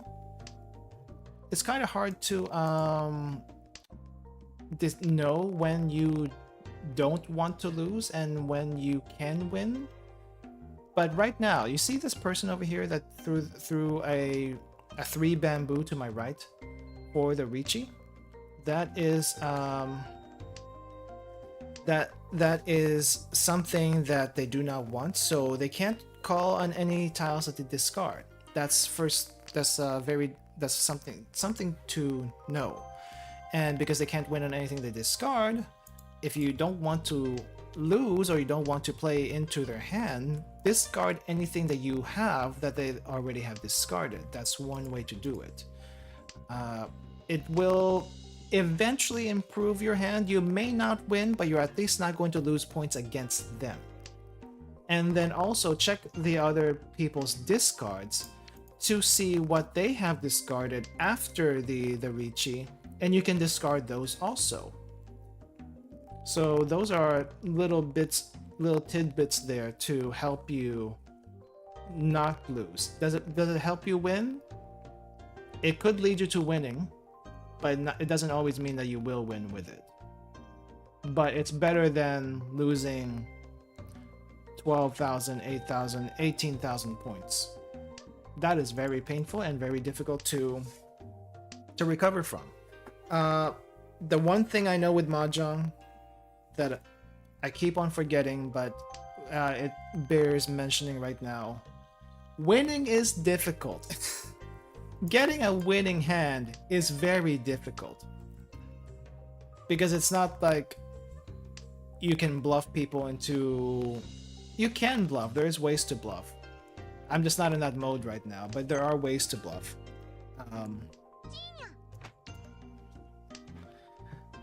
It's very difficult to win, so it's best to play defensive so you don't lose. That's my best advice as far as Mahjong goes. If you can do that and then learn the basics along the way, then you'll be that much faster to getting better at knowing what to do in certain situations. Which right now is kind of tough, not gonna lie. It's kind of tough. No one has discarded the door yet, which I am very scared to do it myself.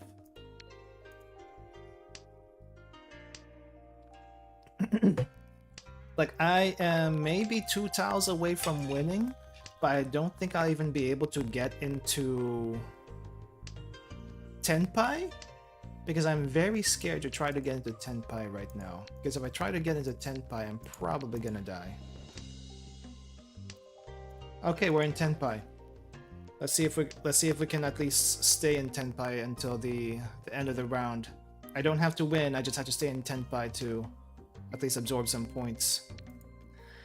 It depends. The original Armored Core trilogy takes like 29 hours to complete if you just do the main story. But I'm guessing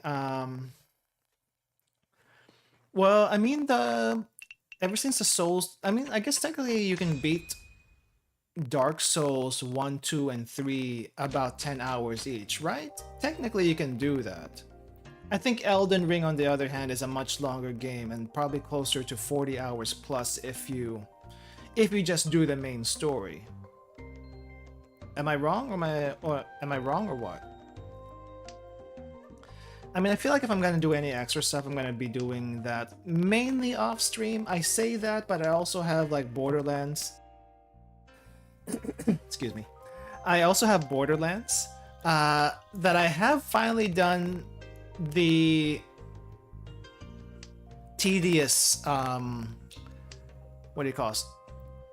I've done for Borderlands, a quick Borderlands update for anyone who's interested. I have done the tedious side quests off stream. There's a couple of side quests I do want to put on stream because I feel like those might be some interesting fights. We're not. The only thing is we're not going to be getting into Borderlands anytime soon. That is that is the only thing. I know I've been saying yes, we're going to be getting to Borderlands. We're going to go back to Borderlands, but I'm also like, we can wait on Borderlands. We can go back. We can go back in Borderlands in 6 months. 6 months. We can go back to Borderlands because Armored Core is a priority right now. Right, Armored Core is a priority.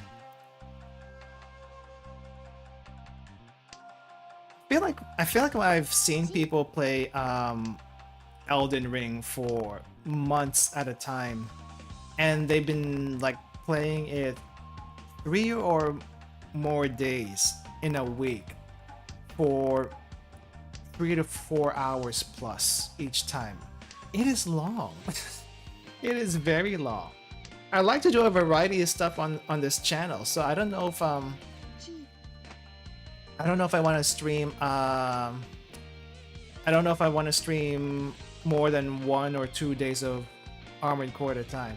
No more Borderlands? No, we're still gonna do Borderlands. It just might take a while to get there. I feel like I did this also on like my own time. This is probably why I did not finish Borderlands, because I got stuck and then I did not progress anymore. We will go back to Borderlands. It's just gonna be a while before we get back to Borderlands. I gotta keep the stream schedule. I gotta keep the stream schedule not so stale. We can have like 1 or 2 games in the schedule that's, you know, something we look forward to each week, or, you know, one that's self-indulgent for me, like the Atelier series, and one game that's we can look forward to each week.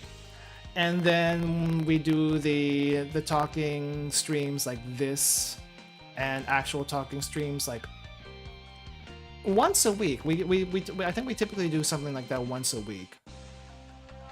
And then one random stream of whatever I come up with, but it's not gonna be like a long series kind of thing. Are you serious? Okay, at least it's cheap, but I think I'm gonna be drinking here. I'm definitely gonna be drinking here at the end of this game, unless I pull a miracle, which I am not going, which I don't think is gonna happen. Honestly, I have no idea if Armored Core 6 is gonna have as much stuff as Elden Ring, but probably gonna take a long time to complete. I'm prepared for that. I'm prepared for that. I'm not opposed to doing super long games on stream. I have, okay, for anyone who doesn't know, I have done super long games on stream before. I've done Lobotomy Corporation, which was over 100 hours. It doesn't feel like it. It felt longer, actually. It felt longer. But I've done Lobotomy Corporation, and I also done Library of Arena. Library of Arena was a solid 200 hour plus game, and I did that on stream. Also granted, I did each of those streams for like 5 to 6 hours each, so maybe it's gonna be a little bit different situation because I can't stream that long these days. I stream closer to like 3 to 4 hours, 5 hours if I absolutely have to. So yeah, I don't stream as long as I used to, just because my schedule doesn't allow me to do that. But it's also not, I also don't stream on the weekends as much as I used to. Like I could stream like for maybe 6 to 7 hours on a Sunday, let's say, or a Monday afternoon to like night, but I also have to like do other stuff off stream. I have to like make videos off stream. I have to like plan other things off stream, so I can't exactly do that like I used to. So yeah, I had to like reduce my streaming time because of that. It's just what we have to do. It's what I have to do if I want this channel to grow, even by a little bit. 200 hours, yeah. If you look through if you search Lobotomy Corporation or Library of Arena, you will see those streams, and they are, I think, 20 plus VODs for each one, I want to say. Yeah, they were long. They were long. They were fun. I would do them again if I could. I would do them again if I could. But I feel like yeah, I'm not opposed to doing super long streams if it's interesting to me, you know. If it's interesting enough for me, I will do those 200 hours. I will keep doing those 200 hours. Like if that's how long it takes to complete Armored Core 6, then I will do 200 hours. But I think what I will do, or at least I'm willing to do, is do the side missions off stream, so that we don't have so that we don't have too much filler on the channel. You know what I mean? Too many filler episodes, too much faffing around. That's not a good thing, I guess, in general. Some nice tiles. Well, I'm trying to recover my points back. I got hit by 18,000 at the beginning of the round by this person to my right.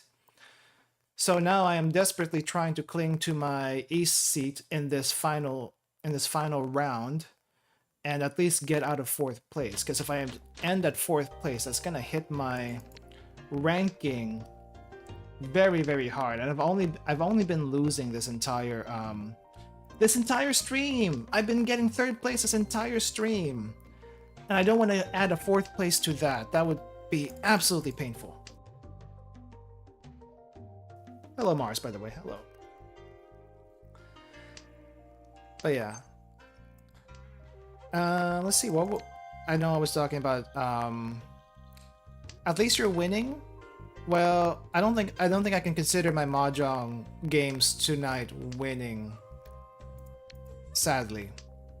I'm also not winning with my shipping issues that I've done off stream, but that's wholly my fault. Entirely my fault for not reading. For not reading before I send stuff out. And you know what? Read. Everyone, reading is good. You may hate reading, but reading is good, especially when it involves the sum of a small country on your returns. And when I say a small country, I'm probably talking about Micronesia or something like that. I don't know. I don't even know. What does Micronesia even have? I don't know what even is in Micronesia. But yeah. It's gonna be a very stressful weekend for me. And I do not know the resolution of that weekend until next week. So that'll be fun. That'll be fun. I'm gonna be starting to grow white hair on myself during that time. Not really, but imagine white hair me. Imagine white hair from all the stress. Actually, people do get premature white hair from stress. Like I've seen people under the age of 30 get white hair because of so much stress. So if you're the type of person that gets stressed a lot, just be aware that will happen, unless you want that to happen. You know, white hair is kind of trendy. White hair can be pretty trendy. You know, especially if you're in your chuny phase, you like white hair on your characters and stuff, and if you want white hair in real life and don't want to dye it, be very stressed. Be very stressed. It will get you white hair eventually, but it's also probably bad for you. Would not recommend. Would not recommend. Because you can get like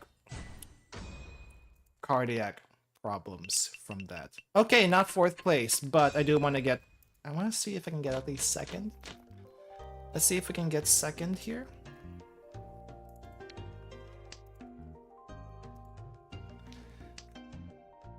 I'm recovering somehow.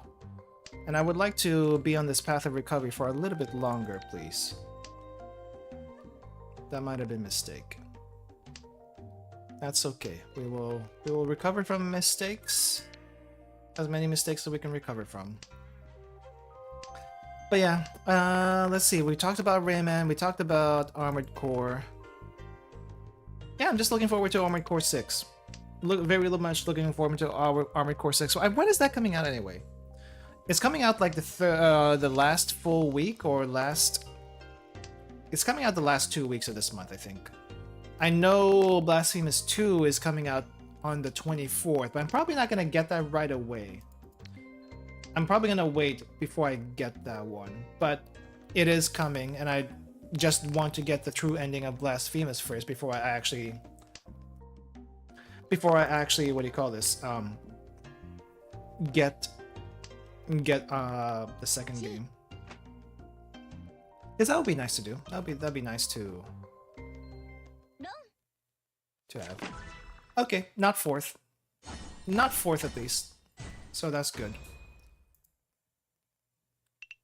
But I'm still 3rd, which also keeps on nicking at my ranking.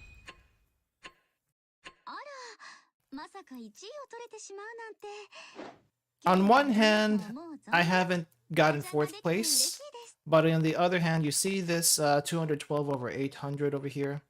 That is not a good thing, and if I go below that number, I will D-rank, and I do not want to D-rank. I want to rank up eventually, but that's gonna take a while, and I play too casually to even rank up, so yeah. Anyway, that's gonna do it for me as far as the game is concerned. Does anyone have anything they want to talk about really quick before we end? I know we I looked at the Rayman stuff, and as much as I do want to do the Rayman stuff, where I'm gonna have to, like I said, I have a backlog I need to go through first. I have a lot of my backlog to go through first. I want to at least reduce it by 50% before I pick up something else. But if it's a shorter game and I'm out of shorter games, then I can definitely think about picking up other shorter games to add to my list. I do have a lot of long games on my list. Why do I keep picking up a lot of long games on my list? I would like to show you guys, but I also don't want to show you guys because spoilers. Spoilers for future stuff. Spoilers for future stream things. So, oh, I will tell you one game I want to play. I don't know if it's a bad thing I'm gonna be playing this, but I'm gonna be playing it anyway, and screw anyone who tells me otherwise to not play it. I want to play. Let me see. I'm gonna just show you. I'm gonna show it to you instead. I will show you instead of talking about it. Let's see. We'll keep that up. I do not have a image thing. Okay, so we will do image thing really quick.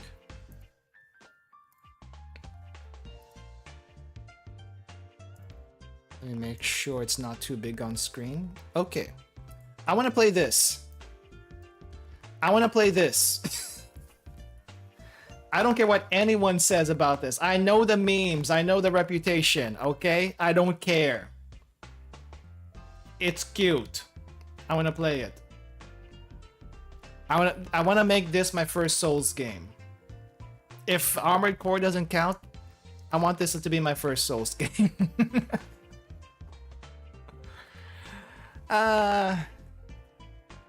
Yeah. I got it, okay? I don't care what anyone else says about it. I got it. And I hear it's not very long. I think it's like 10 hours or something. So we can do this in like 2 or 3 streams and it'll be quick.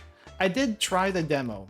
I'll be honest, I did try the demo just to see if I would like it, because I was at that point where I was like buying a bunch of games and then finding out a bunch of the games I bought is not something I really would like to play on my own time. So I'm trying to like buy games I like to play on my own time, and you know, recommendations from you guys at the same time. But I tried the demo and the control system is weird. I'll be honest, it's a little weird, but the gameplay itself seemed interesting enough to where, okay, I will get this for myself, and you know what, I want to play it on stream. Yeah, I will play this on stream. You see that stream queue up there on the upper right corner.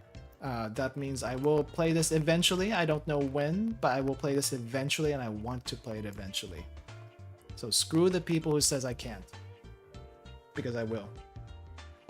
I don't care what the reputation is, I will play it. It's kind of like saying you can't play Blue Archive because things, but Blue Archive is cute. So who are you to say to not play that kind of thing?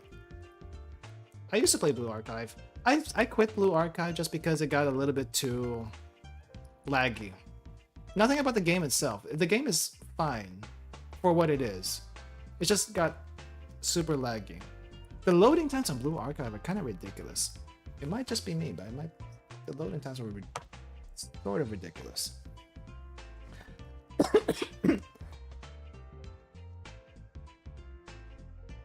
Anyway, so quick announcement for next week. We will be starting Atelier Mari remake. Hello Yuki Asame, welcome. Still playing Mahjong? Actually, I'm about to close out. I have to end for, at this time because I have things I need to. I have work tomorrow. I work on Saturdays. I know. It's like, what? You work Saturdays? Really? Yeah, I do work Saturdays. So I have to end now and get ready for bed. So sorry. I will try to make the Mahjong streams on Fridays these days, because I'm noticing that not a whole lot of people show up on Saturdays for streams or Sundays. I do know that there are people that do stream on those days, but also a lot of people go out and do things. I know, right? They go out and actually do things on the weekends. So I'm trying to keep my stream schedule within just the weekdays. So I'm gonna try to have more of the like, I'm just trying to contain them in the weekdays in general. So it'll be a couple weeks, but we will be doing another mahjong. We'll be doing another mahjong and chat with chat in 2 weeks. So if you would like to play, please drop by then.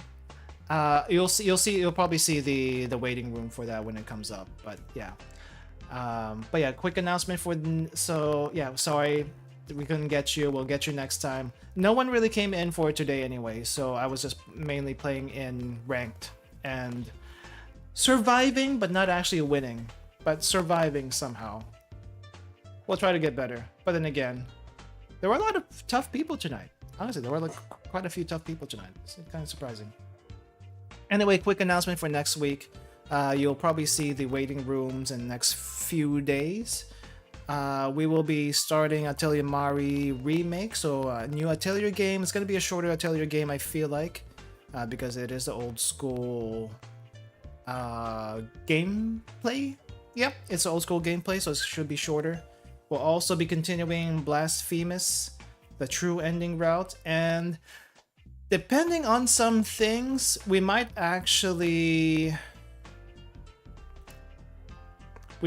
cook, or we might just eat and chat next week. The thing is, I don't have the camera I had a couple, like even earlier this week. I had to return that one, and now I'm trying to figure out if I'm gonna get it back or I have to get a new camera, and then, you know, that whole mess. So I'm not sure if we're gonna be cooking next week, or just eating and chatting, or something else. But I'll try not to make it mahjong. I'll try not to make it mahjong because I do kind of want to do that for another day. But yeah, that is kind of the plan right now. And there might be another streaming day of something random, but I'm not exactly sure. We'll have 4 stream days next week. I'm gonna be sticking to 4 days unless I have to do 3 days and to catch up on stuff I need to do for videos, which I haven't made. I don't think I released a video this week. If I did, I forgot about it, but I need to do a video. I haven't done a video in at least a week or 2, so I need to do one. And I do have videos I need to make, I just haven't gotten to them. I haven't cut, but I haven't made them, so that's the issue. So yeah. Anyway, look forward to that. Look forward to Little Witch Nobita whenever I do play that. Probably not anytime soon, but it will be eventually. So there is that. And I'm gonna end for today. Thank you all for coming. Thank you for watching. And hope you enjoyed the stream, enjoyed the talks, enjoyed just listening in general. I'll see you all next time. Have a good rest of your day, everyone. Have a good weekend. And see you later. Bye-bye.